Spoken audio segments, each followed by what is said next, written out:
Peran Ismail Bolong CS kasus tambang ilegal. Ada kong kali kong saat proses penambangan. Ismail Bolong, RP alias Rinto dan BP alias Budi kini menyandang status tersangka kasus tambang batu bara ilegal di Kalimantan Timur. Ketiganya diduga melakukan penambangan ilegal yang dilakukan sejak November 2021 di Terminal Khusus PT Makarama Timur Energi atau MTE yang terletak di Kampung Citra Desa, Tanjung Limau, Kecamatan Muara Badak, Kabupaten Kutai Kartanegara, Provinsi Kalimantan Timur. Atas perbuatannya, Ismail Bolong CS dijerat 3 pasal dan terancam 5 tahun penjara serta denda 100 miliar rupiah. Ismail Bolong, mantan anggota Satuan Intel dan Keamanan Polres Samarinda, berperan mengatur kegiatan penambangan. Kepala Bagian Penerangan Umum atau Kabag Penum, Divisi Humas Polri, Kombes Nurul Azizah mengatakan, kegiatan tambang ilegal yang dijalani oleh ketiga tersangka telah berlangsung sejak awal November 2021.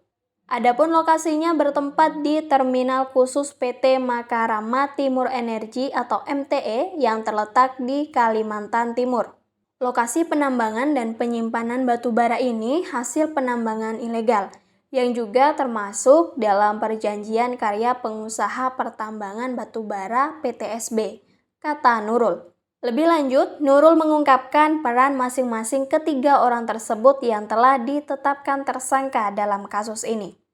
Pertama, tersangka BP sebagai kuasa direktur PT EMP yang berperan mengatur operasional penambangan batu bara dari mulai kegiatan penambangan, pengangkutan, sampai penguatan dalam rangka dijual dengan atas nama PT EMP.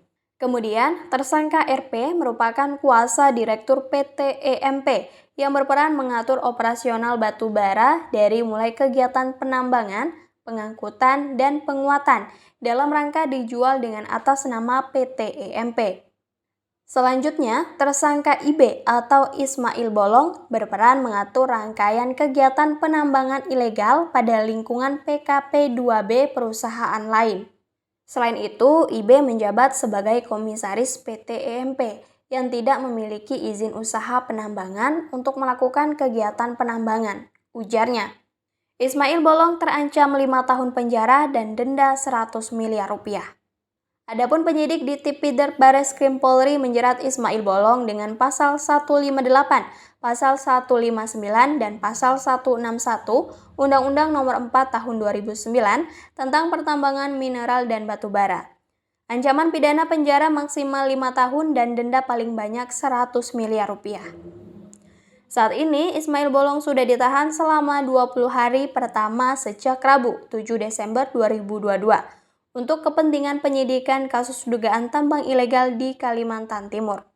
Pengacara Ismail Bolong, Johannes L. Tobing, menyatakan kliennya ditetapkan tersangka setelah menjalani pemeriksaan di Bareskrim Polri selama lebih dari 13 jam yang dimulai sejak 6 Desember 2022 hingga Rabu dini hari 7 Desember.